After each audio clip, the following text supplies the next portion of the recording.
असमंजस में रह कर आंसू बहने लगे,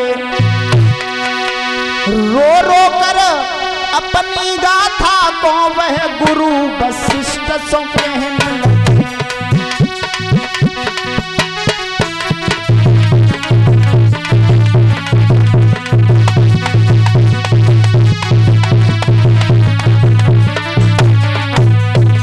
याद रखना, असमंजस गुरु वशिष्ठ के पास में भागे और जवाब दिया, गुरुदेव तुम्हें नहीं पता है, हमारे तो वंश का विध्वंस मच चुका है, हमारे जो चाचा ताऊ थे वो सब जल करके भस्म हो गए, अब हम क्या करें। कैसी है लीला भगवान की।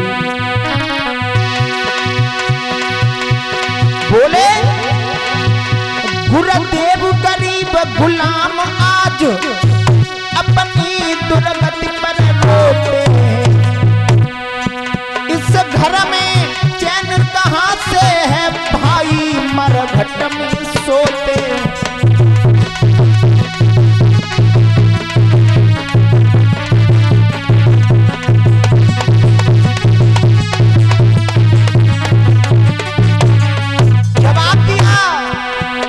क्या करें, 60,000 मरघट में सो रहे हैं, तो अब तो कुछ होना नहीं है। जय हो।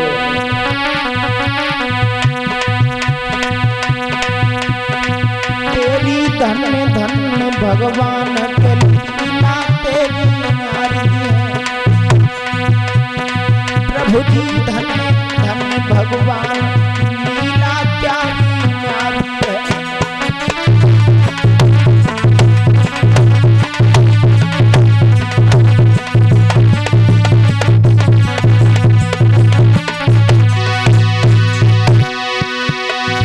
और प्यारी न्यारी है, लीला प्यारी न्यारी है,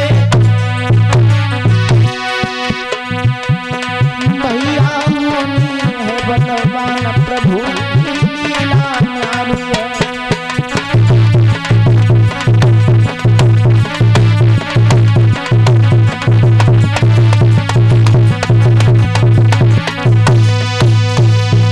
जवाब दिया वशिष्ठ से असमंजस महाराज ने कि अब हम कौन सा मार्ग करें जिससे उनका तारण तरण हो सके। हैं? गुरुदेव वशिष्ठ कहने लगे, सुनो। गुरु बोले इसके लिए यही युक्ति आसान, त्रिभुवन तारण गंगा का सुन तू पता निशान। जवाब दिया है, ओरे राजा, केवल उनके तारण तरण के लिए भगवान की चरण स्पर्श, जब वामन भगवान का अवतार धारण हुआ था तो उन्होंने इतना बड़ा विशाल रूप बनाया था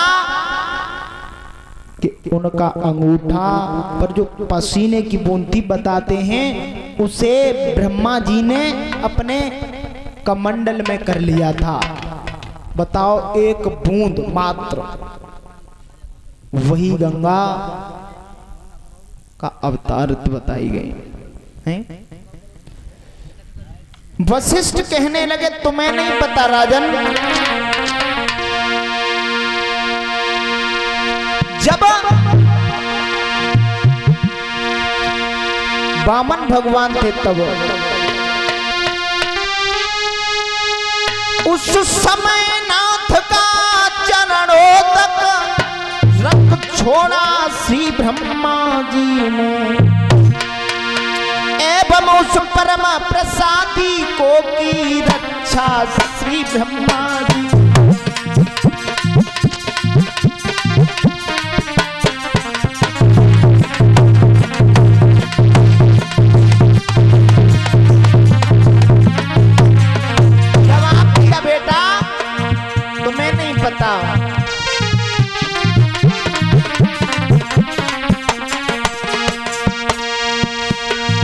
यदि तेरे तप व्रत के द्वारा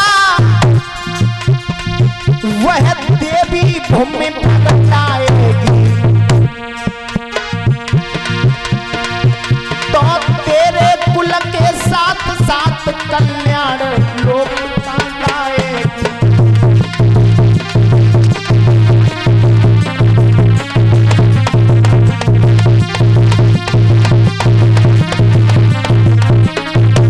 जवाब दिया,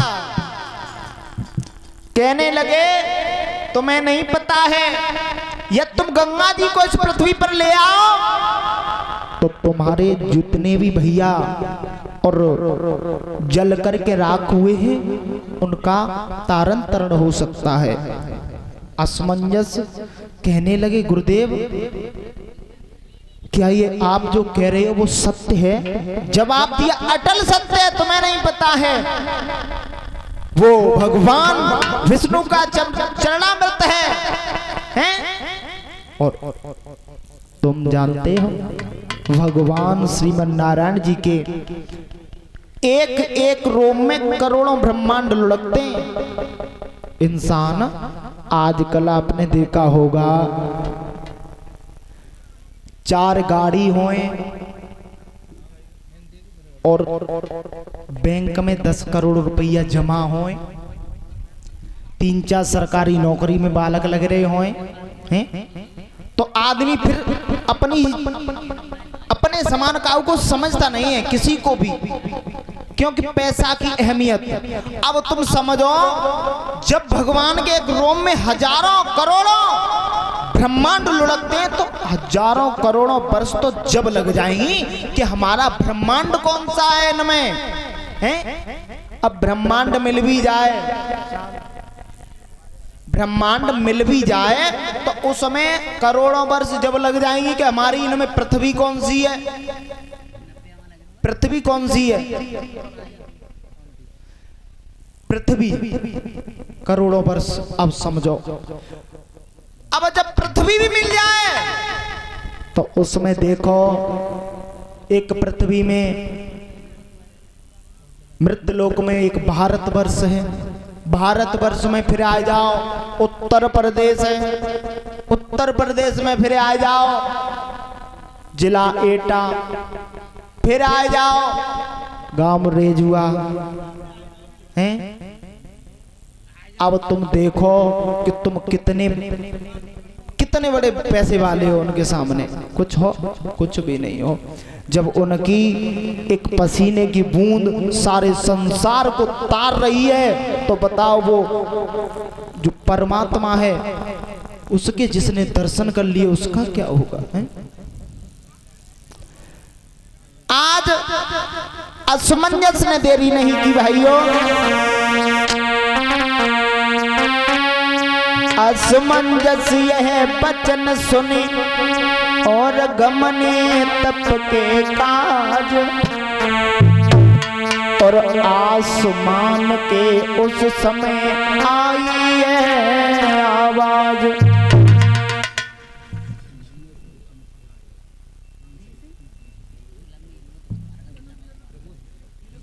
बीसी प्रमोद भाई साहब आ जाएं, परिषद महाराज याद कर रहे हैं पीछे। बीसी प्रमोद असमंजस के जो पुत्र थे आयुष्मान, आयुष्मान को राज्य देकर के वो तपस्या करने के लिए गए। सारी उम्र बीत गई लेकिन गंगा मैया को प्रसन्न नहीं कर पाए। देखो प्रभु की लीला, इतनी उम्र बीत गई लेकिन गंगा मैया फिर भी प्रसन्न नहीं हुई। उनके पुत्र आयुष्मान जब वो सयाने हुए तो यहां तक बताते हैं वो भी तपस्या करने के लिए गए हैं। तपस्या करने के लिए गए तो आवाज दी गंगा मैया ने और कहा बेटा तुम एक काम करो, तुम्हारी कोई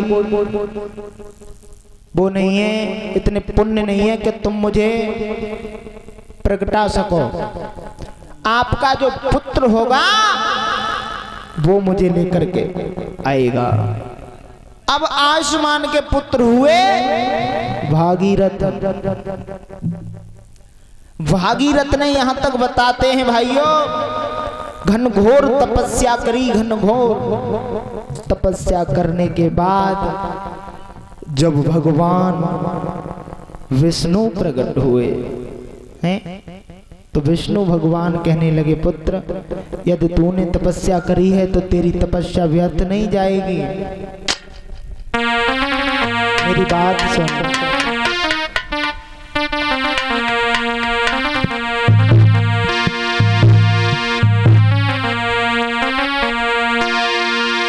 श्री विष्णु देव से भागीरथ बोले, बाबुले तू काम करो, मेरे खुनवा के तारन को कोई युक्ति और साधारण।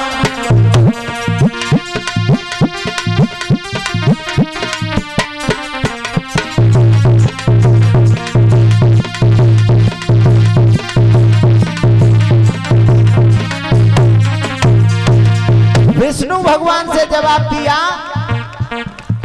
महाराज मैं गंगा मैया को लेकर के आना चाहता हूँ, मैं आखिर करूँ तो करूँ क्या। जवाब दिया, आप एक काम करो, ब्रह्मलोक जाओ। जवाब दिया, मैं कैसे जाऊं प्रभु।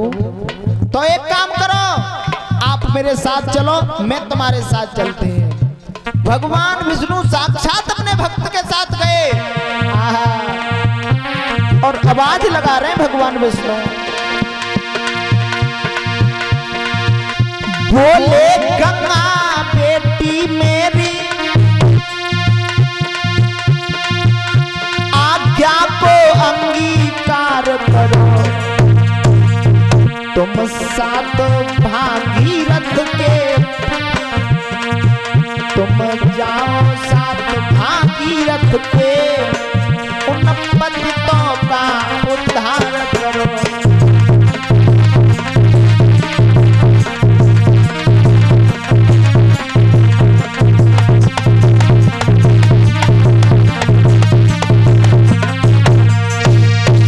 जवाब दिया, बेटी तुम चली जाओ पृथ्वी पर और जा करके उन पत्तों का उद्धार करो, हमारे भक्त की शंका दूर करो, एक ही वो है। जवाब दिया, पिताजी जैसी आपकी इच्छा। भागीरथ को पास में बुलाया, जवाब दिया, भागीरथ पिताजी ने तो कह दिया मैं चली जाऊंगी और उनकी आज्ञा है विष्णु भगवान से। इधर विष्णु भगवान भी चले गए इतना कहने के बाद। अब गंगा मैया भागीरथ से जवाब दे रही हैं, भागीरथ आपको एक काम और करना पड़ेगा। जवाब दिया, कौन सा।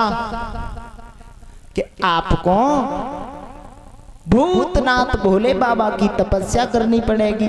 बोले क्यों। जवाब दिया, तुम्हें नहीं पता है, वो महाबलशाली हैं, महाबलशाली हैं, और तुम उनकी तपस्या करो, वो आपको पता चलेगा क्यों और क्यों नहीं। जवाब दिया भागीरथ से। भागीरथ आज वहां से तुरंत चले। भागीरथ ने फौरन आकर शंकर की कठिन तपस्या की और गंगा का भार उठाने, गंगा का भार उठाने को उन प्रभु से आज प्रार्थना की, गंगा का भार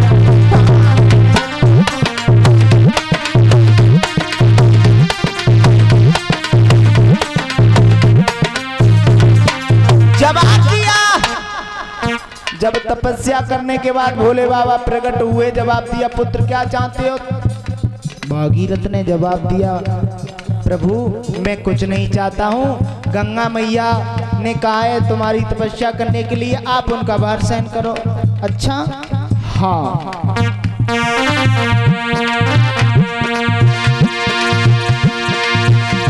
शिव ने यह तो स्वीकार किया, ढाई गंगा धारा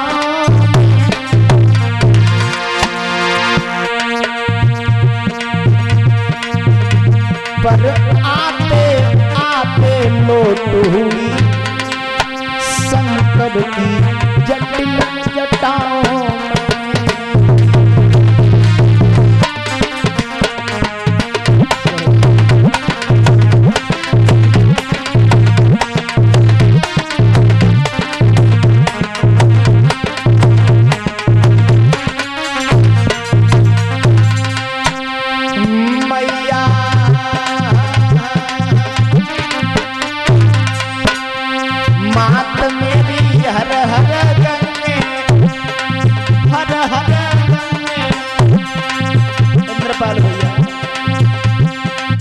सभी बहनाएं ताली बजाएं।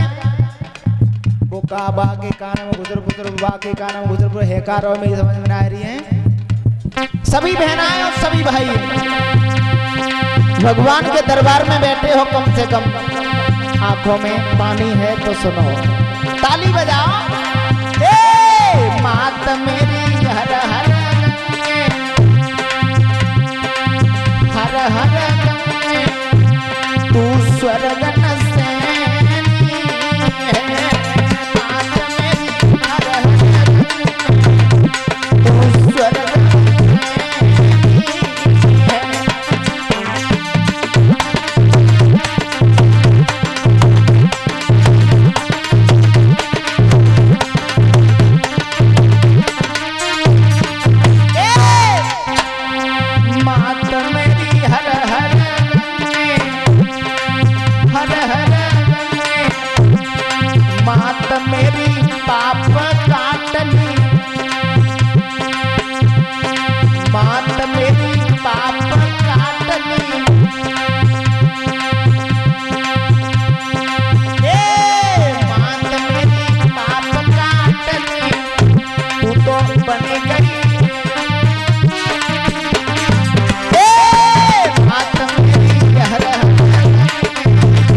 बोलिए गोविंद भगवान की।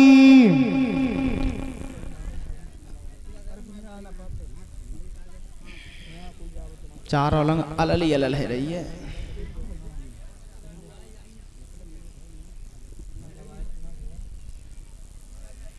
याद रखना भाइयों, आज भागीरथ ने जब भोले बाबा से प्रसन्न किया तो गंगा मैया जो है भोले बाबा की जटाओं में प्रविष्ट हो गई। जब प्रविष्ट हुई तो अब जवाब दिया भागीरथ, अब आप एक काम करो, आप जाओ इंद्र के पास, और क्योंकि मृतलोक पर हमारा भार सहन नहीं हुआ तो हम तो रसातल की तरफ चली जाएंगी, और रसातल में चली गई तो फिर वापस आने की नहीं है।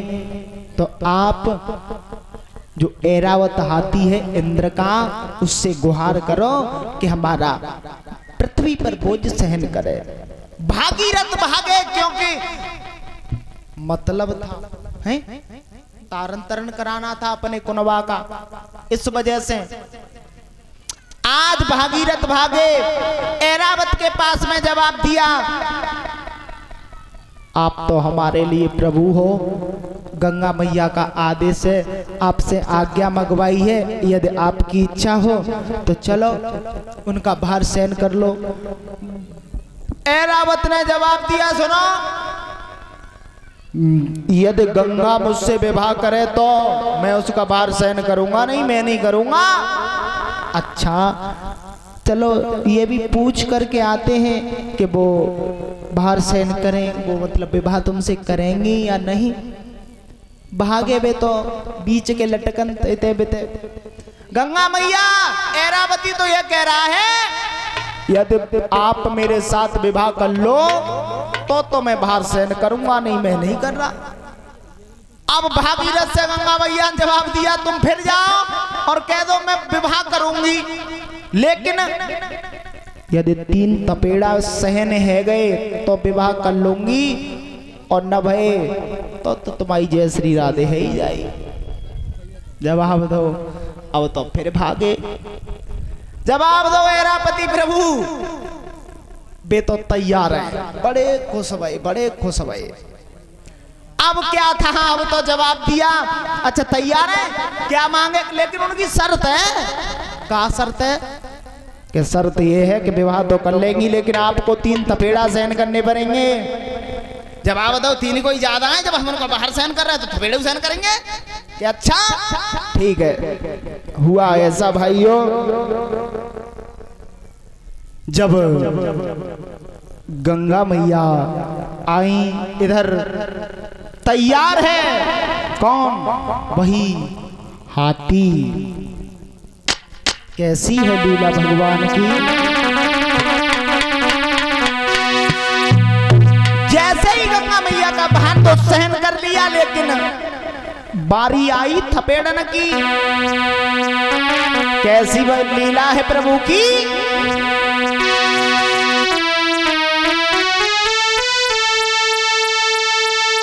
कि चिल्लाया और धारे मार मार, इस पापी की रक्षा कीजिए। बोला मैया, जब थपेड़ा लगे पानी के तब चिल्लाया, हाँ हाँ माँ गंगे, सब पापी की रक्षा कीजिए।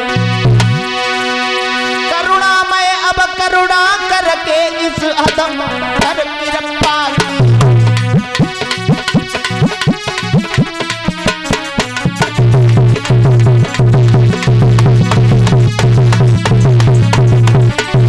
जवाब दिया।